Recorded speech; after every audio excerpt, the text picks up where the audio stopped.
नमस्कार मंडळी. अध्ययन आणि अध्यापन प्रक्रिया ही नीरस आणि कंटाळवाणी होऊ नये यासाठी अध्यापन हे कृतीयुक्त पद्धतीने झाले पाहिजे. साधारणपणे 83% ज्ञान हे डोळ्यावाटे घेतले जाते, तर 11% ज्ञान इतके कानावाटे घेतले जाते. यासाठी आपल्याला भाषा प्रयोगशाळेची गरज भासते. भाषा प्रयोगशाळेत कान व डोळे यांचा योग्य समन्वय साधणाऱ्या साधनांचा वापर करून अध्ययन अनुभव दिले जातात आणि यासाठी आपल्याला भाषा प्रयोगशाळा ही अतिशय उपयुक्त ठरते. मग ही अशी प्रयोगशाळा आणि तीही भाषेची प्रयोगशाळा कशी असेल? चला तर मग आपण पाहूया. आतापर्यंत आपण विज्ञानाची प्रयोगशाळा पाहिली असेल, तिचे कार्य कसे चालते हेही आपल्याला माहीतच आहे. पण भाषा प्रयोगशाळेची गरज काय? चला तर आपण एका वर्गात डोकावून पाहू. या वर्गात मराठी अभाषिक विद्यार्थ्यांसाठी मराठी अध्यापनाचं कार्य चाललंय आणि विद्यार्थिनीही मोठ्या आवडीने मराठीचं अध्ययन करताना दिसत आहेत.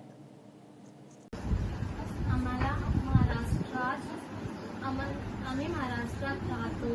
आम्हाला महाराष्ट्रात मराठी भाषा बोलण्याची आणि समजून घेण्याची आवश्यक आहे. पाहिलं, नवीन भाषा शिकताना किंवा ती जलद गतीने आत्मसात करताना अनेक अडचणी येतात. लिंग प्रक्रिया, शब्दांचे सामान्य रूप, वाक्यरचना, काळ प्रक्रिया यांमुळे नवीन भाषा अवघड वाटू लागते. परंतु भाषा प्रयोगशाळेत मात्र विद्यार्थी लवकरात लवकर ती भाषा शिकतो. भाषा प्रयोगशाळा भाषिक विकासाच्या दृष्टीने विशेष कार्य करणारी प्रयोगशाळा. कोणतीही नवीन भाषा शिकायची असेल तर त्या भाषेतील ध्वनी, उच्चार यांचे चांगले श्रवण होणे आवश्यक आहे. त्यासाठी विद्यार्थ्यांना प्रमाण भाषेतील विविध आवाजांचे ध्वनी ऐकवले जातात. त्यानंतर तज्ज्ञांची ध्वनिमुद्रणे ऐकवली जातात. तसेच विद्यार्थ्यांची स्वतःची ध्वनिमुद्रितेही त्यांना ऐकवली जातात. वाक्यावर किंवा शब्दांवर आघात दिल्यामुळे शब्दांचा अर्थ बदलणारं एक उदाहरण पहा. श्रीकृष्ण नवरा मी नवरी, शिशुपाल नवरा मी नवरी. पाहिलं, शब्दांवर किंवा वाक्यांवर आघात दिल्यामुळे अर्थ बदलतो. या बदलणाऱ्या अर्थाचा अभ्यास करण्यासाठी विद्यार्थ्यांना भाषा प्रयोगशाळेत प्रेरित केले जाते. प्रत्येक भाषेतील शब्द किंवा वाक्य उच्चारणामध्ये एक विशिष्ट प्रकारचा ताल असतो. तालाच आपण त्या भाषेचा लहेजा म्हणतो. गीतांमधली गेयता भाषा प्रयोगशाळेत समजावून दिली जाते. भाषेचा गोडवा, शब्दांचे माधुर्य हे भाषेतील उच्चारांच्या चढ उतारावर अवलंबून असते. तो कसा ते आपण एका नाट्यप्रसंगातून पाहू. काढल्या ना फेऱ्या काय मारतोस? तुमका यादी हळू सांगितलेली हाडलास म्हणजे भाषेचा हा चढ उतार, शब्दफेक यांचा भाषा प्रयोगशाळेत अभ्यास केला जातो. भाषा प्रयोगशाळेची संकल्पना प्रथमतः अमेरिकेत मांडली गेली. 1960 पर्यंत सर्व राष्ट्रांपर्यंत भाषा प्रयोगशाळेची आवश्यकता भासू लागली आणि त्यानुसार भाषा प्रयोगशाळा स्थापन झाल्या. भारतात भाषा प्रयोगशाळा कशी असावी याचे एक निश्चित प्रमाण श्रीवास्तव रवींद्रनाथ यांनी ठरवलेले. साधारणपणे 8 ते 32 बुथांची ही भाषा प्रयोगशाळा असावी. साधारणपणे भाषा प्रयोगशाळेमध्ये 30 ते 32 विद्यार्थी बसले पाहिजेत असे प्रमाण ठरवले गेले आहे. भाषा प्रयोगशाळा कशी असते हे दाखवणारा आराखडा येथे दिलेला आहे. भाषा प्रयोगशाळेची एक स्वतंत्र खोली असते. या खोलीत प्रत्येक विद्यार्थ्यांसाठी एक स्वतंत्र कक्ष असतो.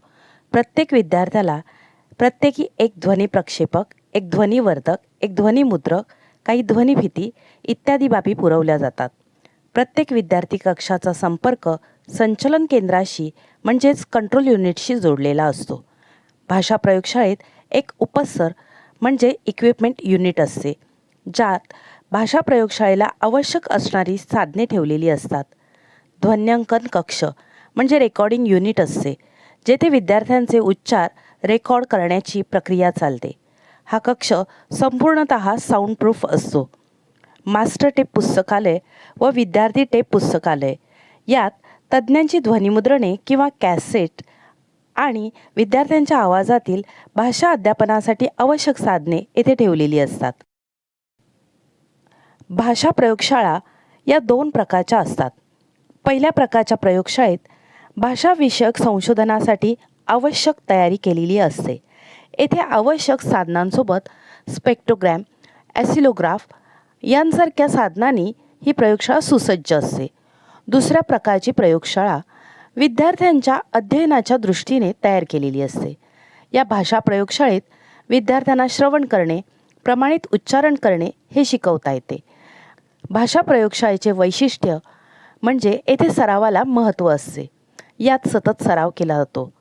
विद्यार्थ्याला आपल्या गतीनुसार शिकता येते. विविध साधने व उपकरणे निवडण्याचे स्वातंत्र्य विद्यार्थ्याला येथे असते. मराठी अभाषिक लोकांना जशी भाषा प्रयोगशाळेची आवश्यकता आहे, तशीच ज्यांची मातृभाषा मराठी आहे अशा विद्यार्थ्यांना सुद्धा भाषा प्रयोगशाळेची आवश्यकता आहेच. कारण मराठी भाषा शिकलेल्या लोकांमध्येच उच्चारणामध्ये, लेखनामध्ये अशा चुका होण्याचं कारण म्हणजे त्यांना मिळालेलं दृकश्राव्य अशा साधनांचा अभाव, आणि तोच अभाव इथे भाषा प्रयोगशाळेत भरून काढला जातो.